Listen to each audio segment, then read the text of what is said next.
Hey, welcome back, everybody. It's time to meet our community, the Hispanic business community here in Orange County, powered by the Orange County Hispanic Chamber of Commerce and Orange County's only community radio station, OC Talk Radio, as we stream live from our studios here at the University of California, Irvine's Beale Applied Innovation Center with the head streamer himself, the man who seems to know everybody. I'm always amazed at who'd you bring in today? I know everybody. John Gutierrez. Paul, I know everybody. Welcome everybody to our community podcast show powered by the Orange County Hispanic Chamber of Commerce. I'm your host, Senior Vice President John Gutierrez. We have another special guest today. Happy holidays, everybody. Thank you for tuning in. Today we have with us Mr. Dave DesRochers, who is the founder and CEO of the First and Goal Project, Inc., which is a nonprofit. He's also the vice president of the NFLPA Orange County chapter.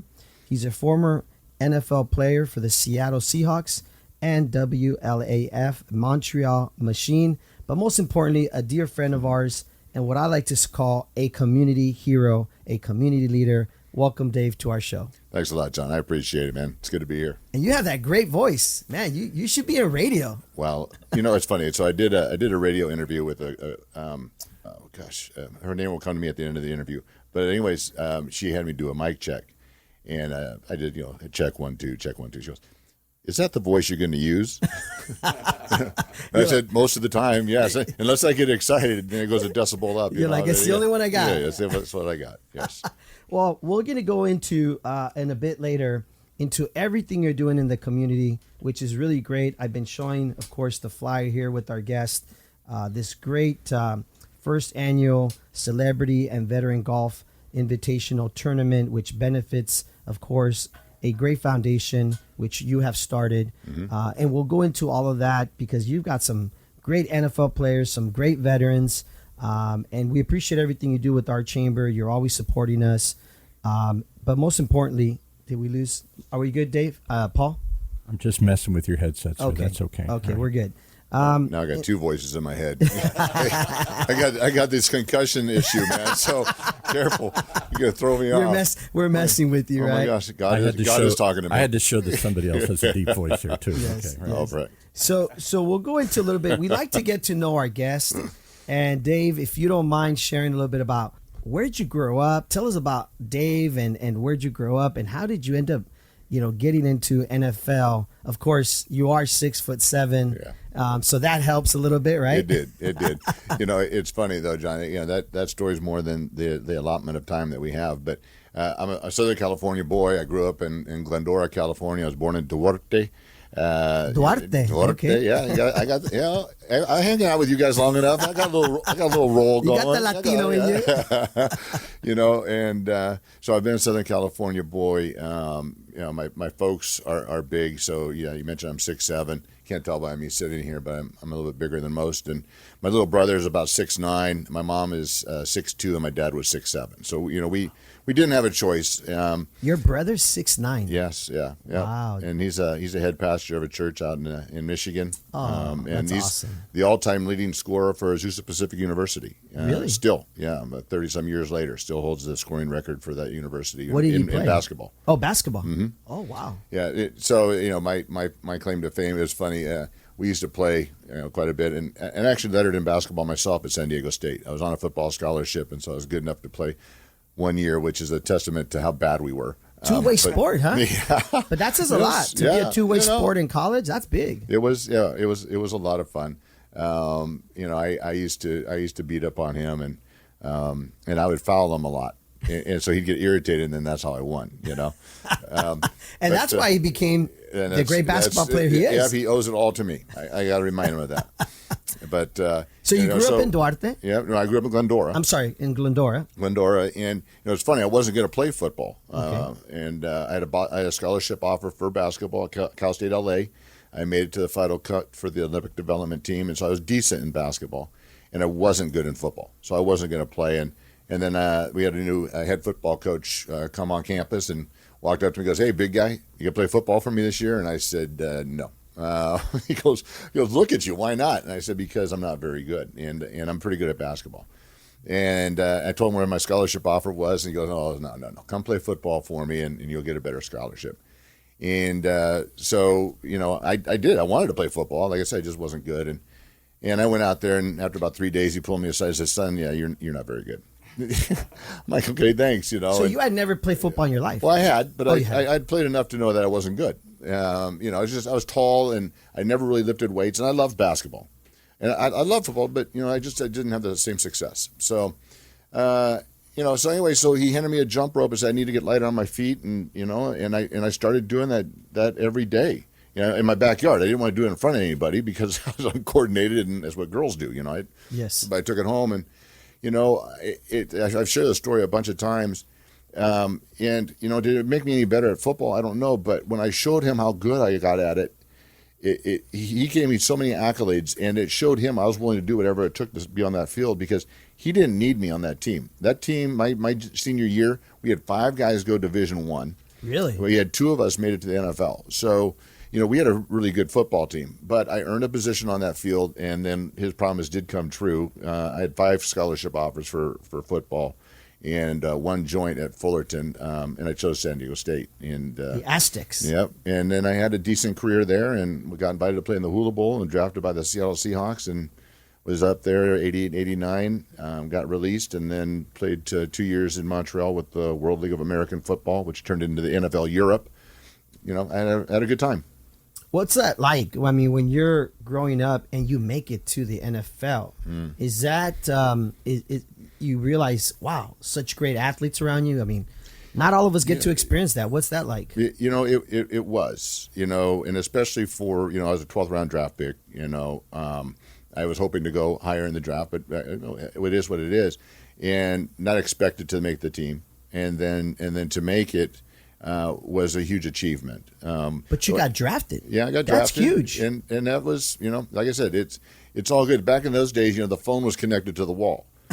And after the first day of draft picks, I was hoping to go on the first day, and I didn't. The next day, I took my brother. We were playing basketball down at the park. I'm like, I forget this, No way. And really? I came home, and my mom and dad go, where were you guys? We were playing basketball. He goes, well, the Rams are calling, the Green Bay's calling, and you got drafted by the Seahawks. I'm like, What? Okay, cool.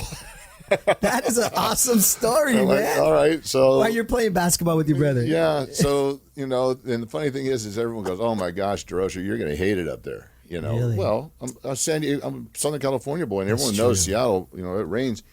But I got up there in June, and it didn't get dark till like 11. And it was beautiful. I'm like, this is great. And then September hit, and then it was like dark at 3:00 and raining every day. No way, yeah. 3:00? Yeah, because it's so much further north. Wow. Longer days and shorter days. I've never been there, so I didn't know it was that bad. Yeah, it's a good place to visit. Go in June.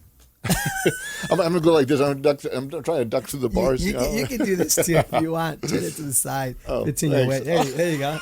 It helps. These move. You gotta help us football players, man. I work around it.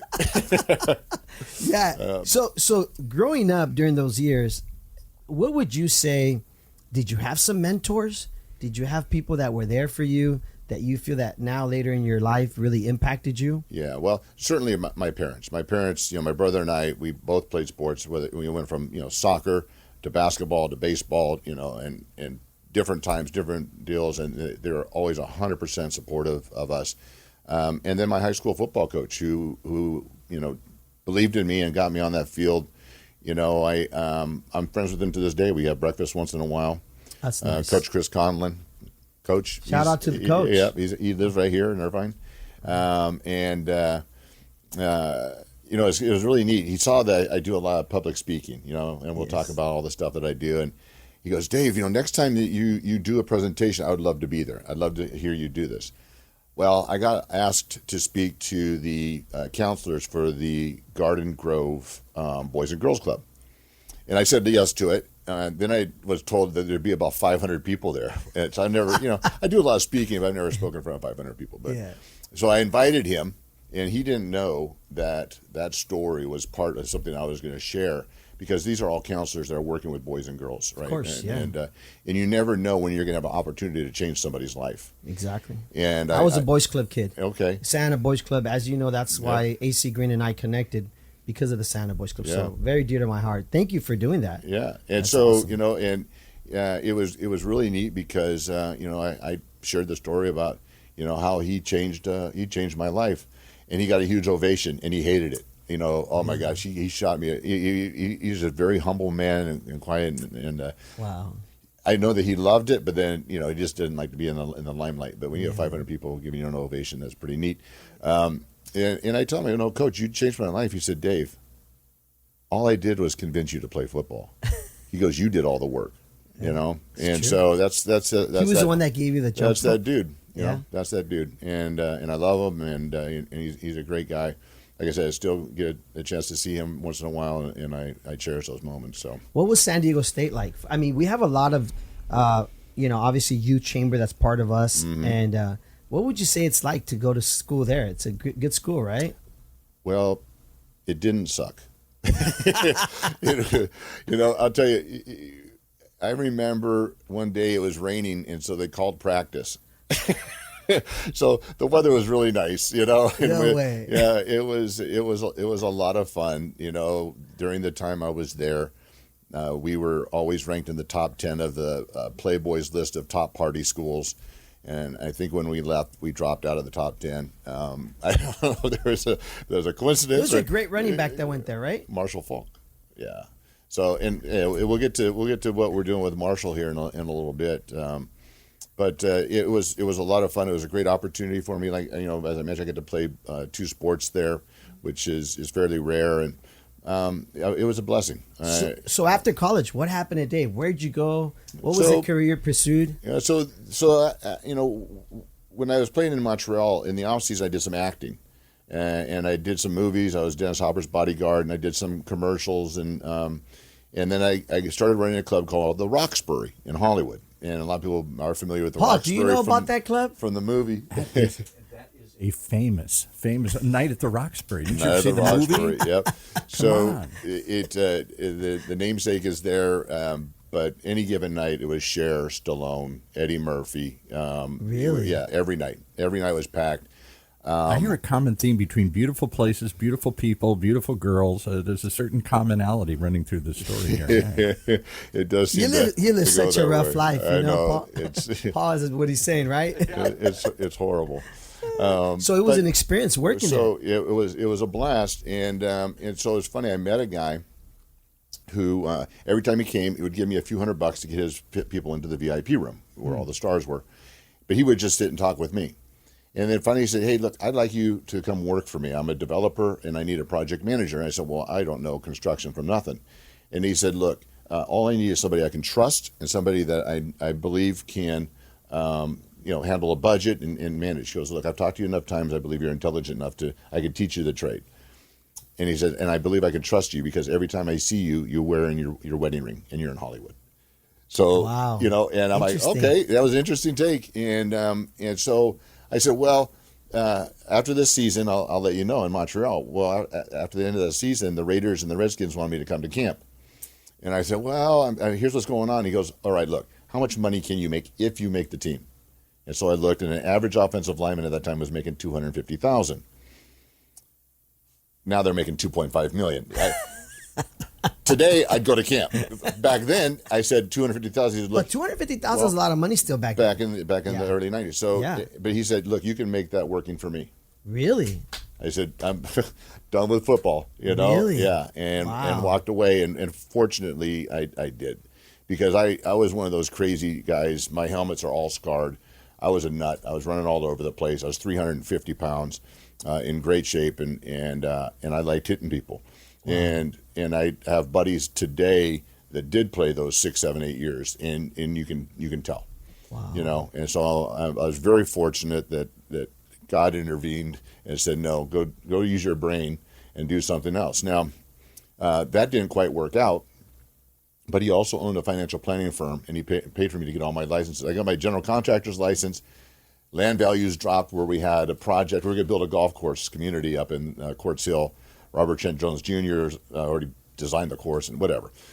So he owned a financial planning firm, so he paid for me to get my Series 7 and my various licenses, and I went on to do that for 20 years. So that's what you Successfully. transitioned into. So Yeah. at least it was a great opportunity that Yeah. something else turned out of it, right? It did. You know, it's funny. My first year, I made $5,000, and my wife goes, "Are you sure you should be doing this?"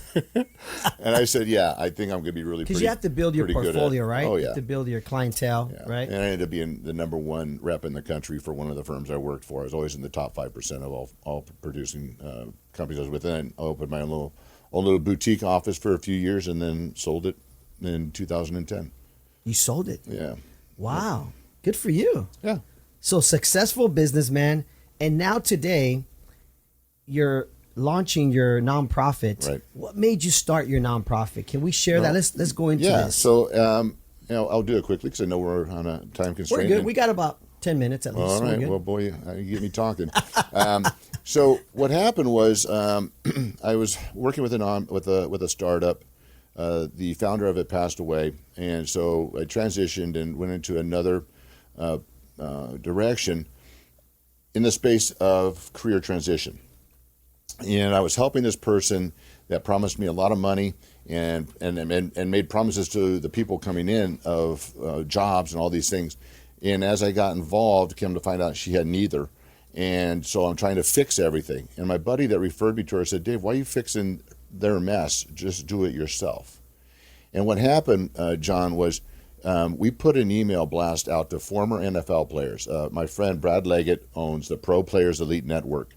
And he has a database of 14,000 former players through his years of being on radio, and his dad is Earl Leggett. And so he's just got this great community. He put an email blast asking NFL players, "Are you having a hard time transitioning? If so, we have a solution for you." We had 90 players, former NFL guys, click on that, which I think is a pretty good response rate of former NFL guys.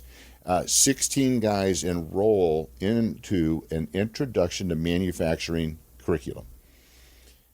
I told the person I was helping at the time, I go, "Look, I'll take these calls." Because she wanted to call them. I go, no. I know how to speak to these guys. I'll take 15 minutes, introduce myself, introduce the program, tell them where to sign up and when, Every single one of those calls, John, took over an hour. Wow. Guys sharing with me, I'm lost. I don't know what to do. There's no help. The NFL isn't providing things, for us. There's half measured things, but there's just not anything that's, solid. These are guys willing to take an introduction to manufacturing course, trying to find something. One guy saying, "I took a job at Amazon fulfillment," which isn't a horrible thing, but for an NFL guy, it's you're taking some steps backwards. And then one of the guys said, "This is the best conversation I've had in over a year." Wow. And I'm thinking, holy smokes, if this is NFL guys that have some wherewithal or have some connections are struggling. What can we do, with There's veterans? a need, right? There's a need. Yeah, for so many other demographics. And so I launched the First and Goal project. I went off on my own. The First and Goal project, the basis of it is this, is that for those of you that are sports people, in football, when a team gets to be first and goal, they have a 98% chance of success, which is a very high success rate. However, when they start on their own 10-yard line with the ball, their chance of success is less than 10%. So how does a team get to be first and goal? It takes hard work, practice, coaching, being coachable, a solid game plan, and then execution of that game plan, right? And that's how you get down the field.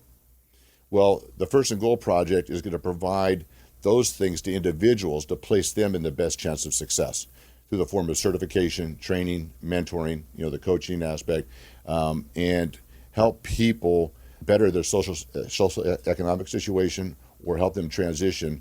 And so we're working with veterans. We're helping former athletes, of course, people coming out of incarceration, coming out of treatment or rehab, domestic violence or traffic, whatever that is, and whatever those people are, they're trying to improve themselves, but maybe have some barriers. We're going to try and knock down those barriers and provide them, first of all, this curriculum, the introduction to manufacturing. It did carry over because manufacturing is high demand, higher starting wages, doesn't require a degree. And all you need to do is get access, right? Is to find out where those jobs are. And so we're going to put people through a curriculum, get them certified in safety and so forth. And then when they complete, if they want to get a job in manufacturing, We are going to pay for them to get their OSHA 10 card, which is Nice. about $299. Nice. But those two things sitting on a resume now puts you on the top of the stack of anybody else that's going to be looking at or considering people hiring for their manufacturing plant. It's like you're teaching them how to fish, right? That's it. Not giving them the fish. Nope. You're giving them the tools, Yep. preparing them. And we've already partnered ourselves with 4 staffing companies. I'm going to launch my own staffing company once we get rolling. But right now we're partnered with 4 staffing companies. So people, when they complete it, we do have help to get them placed in a job. The neat thing about this, because we brought up the name Marshall or Faulk earlier, is I told him what we were doing in manufacturing. He goes, well, what about, because he owns a financial services company. I said, what?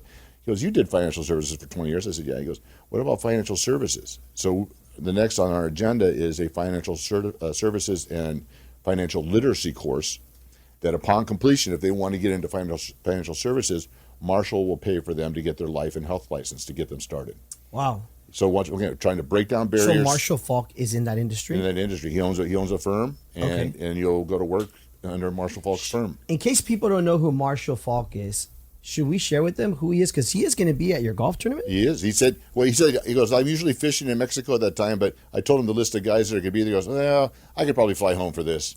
Nice. Yeah. Why don't we share some of the people that are going to be there? Well, plus, all my celebrities are getting a pair of Air Jordan golf shoes. So he goes, yeah, I got to get me some AJs. They want the perks. Marshall Faulk is a former Aztec, San Diego State Aztec. Still holds a lot of NCAA records. Went on to play with the Rams? No, went on to play for the Colts. Was drafted first round by the Colts. That's was right. Rookie of the Year. Yes. And then went on to the Rams and ended up being he's a Hall of Famer. Won the MVP, Super Bowl with the Rams, though, right? Won at least one, if not 2. I don't, Yes. With Kurt Warner, right? Yep, Kurt. Yep. Yeah. I remember that Super Bowl. That was a great Super Bowl. Yeah, they were a part of a few of them. And then you also have Mr. Anthony Munoz, right? Anthony Munoz. So, Yeah.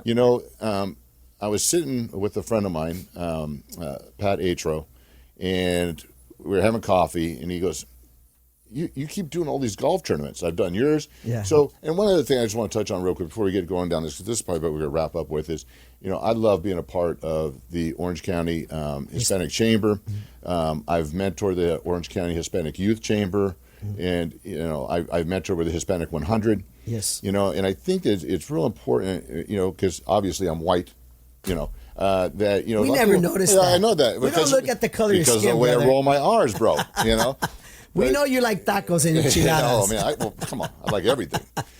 The point of it was making it say, I love it. I love being involved, and I have a lot of friends going, how do you get involved with all these things? Yeah. And I say, all you got to do is look. All you got to do is talk to people. Yeah. Just like all this stuff we're doing with veterans. And then instead of going home and watching TV, or instead of whatever it is you do on the weekends, you participate and you get out and get involved. Get involved in the community. Yeah. That's why our show's called Our Community Podcast Show. Yep. Now, And tell to us be of about Nate service. Boyer. He's going to be there too, which he's another, veteran, right? Nate is a rock star. So anyway, I'm talking to Pat, and Pat goes, Dave, you should do the golf tournament. I'm like, well, okay, first of all, if I put my name on something, no one's going to know who the heck I am, and it, it's not going to draw anybody in. I go, but I know some guys, go. And so I thought of Anthony right away, because I've gotten to know Anthony pretty well. I invited him to come out to the Hispanic 100, which he's done for 2 years now. And I said, hey, man, would you be my celebrity host? We're going to do this thing for veterans. And he goes, absolutely, I'd be honored to. I'm like, okay, that's a good start, And then Just so you know, I want to say before you go, thank you so much for introducing me to him. I got a picture with him. My brother, who was my football mentor, I grew up playing football, loved him. And so when I showed him a picture of him, he couldn't believe it. Yeah. He's one of the few Hispanic, Hall of Famers in the NFL, which is the only Hispanic Hall of Famer. But he's a genuine dude. Is he really the only Hall of Famer? Probably, huh? Only Hispanic Hall of Famer. Yeah. Wow. Yeah. So he's just a real guy. I got to play golf with him all day with the Rose Bowl group that we were out there for the Hispanic 100, and that was a blast. And so once I got him on board, and I started going down my list and getting like Leroy Glover, Saints Hall of Fame, top 100 players of the 2000s, Tommy Harris, top 100 Bears of all time, Marshall. Then I started thinking, okay, we got Timo Solani's going to be there. I got the cast of the Mayans, Emilio Rivera, Frankie Loyal, Michael Irby, and I just talked with Joseph Lacera yesterday. Nice. And he goes, Dave, I'm sorry I didn't respond right away because I'm in. Nice. So all those cats showing up, I go, I need a veteran host. And I was reaching out to Vincent, who's also on the Mayan show, who plays a vet on the show, and he was a former Ranger in real life. So, but I couldn't get him down. I didn't really know him well, and I've known the other guys for a little while. I came across Nate Boyer. Who's this Seattle Seahawk running down the field with a flag? And come to find out, he's a former Green Beret, 6 years, tours in Iraq and Afghanistan. Yeah. Then walked on, never played football, walked on to University of Texas. So for those of you that follow football, you walk on to Southwest Eastern Kentucky State, but you don't walk on to UT. That's hard. And he Very makes the team as a walk-on, and then gets scholarship the following year, and then became a free agent for the Seattle Seahawks. I'm like, man, that's a cat. Yeah. If I can reach out to him. So I got his email from a couple of people that I know that have his email. I dropped it this really nice email of introducing myself and what we're doing and the whole bit.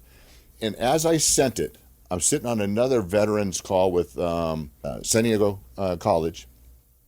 And on that call is Thomas West, who owns a coffee company. And Thomas is going to be at the tournament with his coffee, right? And he's a rock star dude. And he goes, oh, Nate Boyer. He goes, want me to text him? Wow. So as we're on this call, great synergy, huh? He's texting Nate. I had just sent send. No way. I get this response from Nate. He goes, Dave, I have never met you, but in the last 2 days, I've had 3 people say, he goes, I'm in. Wow. I'm in. And so that is awesome. What are the chances of that? That's crazy. So, I'm a God guy. Yeah, John. I am too, man. And I tell you, the God works in mysterious ways. How man. God has been working in my life is amazing, because this is not me. I can't do this. So, anyways, so not only did Nate say, okay, I'll do the tournament. So we start talking. I invite him to a UCLA Bruins game, and so we go to a game together, and we're hanging out. He goes, hey, you should show my movie. And he produced a movie, MVP, right. Merging Vets with Players. He helped. Great movie, guys. Great movie. It's on Amazon, right? Yes. And it's a great program. It's actually a program that's nationwide. Merging Vets and Players was Nate Boyer and Jay Glazier. Formed it about 8 years ago. Channel 11, Fox News, sports channel, guy. Yeah, sports guy, yeah. And it's about former NFL players and veterans. They get together for a workout for about an hour, take a break, and then you sit around a mat and just chop it up and just dump your stuff. Yeah, and there's a lot of commonality. It's a very great therapeutical environment for veterans and athletes. Yep. I love the movie. Yeah. Great movie. I shared it with you. I can't wait for my son to see it. Yeah. So anyway, so we're at this football game, and then Nate goes, "Hey, you should host my movie. I'll go. I'll show up for it." And I'm like, "Oh, that's a neat idea." So we rent the movie theater out. Yeah. I invited you. I invited a bunch of people. Great event, by the way. And a bunch of people showed up. We had 9 former players. We had over 30 veterans, and a bunch of friends. That was really cool. And it was 100 people or so. We packed the stadium or the movie theater. And it was really a heartfelt deal, but it was just more validation of what we're trying to do, and kick off this golf tournament. Just a few things on the golf tournament. It's 100% for veterans and veteran support programs. Care Possible provides counseling and treatment for veterans and their families. Veterans Legal Institute, VLI, provides free legal assistance for veterans trying to get housing or benefits. Patriots and Paws provides furniture, carte blanche. You have warehouses full of stuff. You pull up with a truck and you just go shopping, and it's all all you got to do is be a vet or active military. No red tape, no bureaucracy. Just go and they help you out with household items, everything. And then MVP is the beneficiary of it, and then of course our nonprofit will benefit as well. On the course, we're going to have 2 Valor holes set up, stadium seating, 25 chairs for vets that can't play or don't want to play but just want to hang out. Yes. And they could cheer, boo, heckle, whatever. All the foursomes coming through, meet the celebrities. They'll be hosted all day by Carly Zamini with the ZRE Group. She's a great realtor here in Southern California. She's sponsoring both those holes for our veterans. We also will, through our sponsorships, be able to sponsor veterans, pay for their fees. Sort us out. If you're a veteran that wants to participate in this, if you're a person that wants to support veterans by sponsoring and playing, all the information is right there. Just let me know. And it's going to be at the Coto de Casa golf course, right? Yeah, I say Coto de Casa, but yeah. Well, sorry. I'm Latino, Hispanic, so I'm like, Coto de Casa. Because then they'll give me a hard time, Well, my you make me Latino feel like friends. I'm traveling. That's awesome. But, Coto de Casa is a beautiful golf course. We have 2 courses. Right? Yeah. So, I mean, this is a great event, folks. I do see here your email, Dave at the one, so that's THE, and then the number 1. First and Goal Project. Yep. So it's 1ST. Okay. Yeah. ST. Oh, I'm sorry. Firstandgoalproject.com. There you go. And so if you want to email Dave, Dave also has an Instagram. He also has a Facebook, right? I do. Go see LinkedIn. Go find Dave, and we'll spell out your last name here just to be safe. Dave, and then last name is DesRochers. Look up Dave because he's doing some great things in the community. This golf tournament's going to be off the hook. Oh, it's going to be. It's going to be awesome, brother. Well, and we talked about the celebrities that are confirmed. Yeah. The list is. It's going to grow. It actually, and I don't want to jinx anything, but March 20th, so we got time. Oh yeah, and it's going to sell out quick. It's going to be more than a golf deal. We have media coverage. It's going to be an event. Well, it's great networking. It's great marketing. Yes. If you own a business, if you're part of a corporation, folks, this is where you want to be because it's great synergy, great networking. You told many great stories of how you were, at the right place at the right time. You met the right people. But if you don't put yourself there, it never happens. That's right. Right? If you sit at home watching TV, it just doesn't happen. Right. You got to get out there to meet people. And this is one of those events that people got to get out there. Paul's giving me the stinky eye. We got to go because we only got 30 minutes. Dave, thank you so much for being here, brother. I really appreciate it. Yep. Nothing but love. Yep.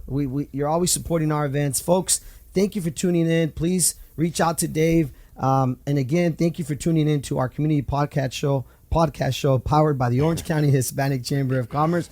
Folks, happy holidays. Merry Christmas. And wishing everybody the very best. Paul, take it away, sir.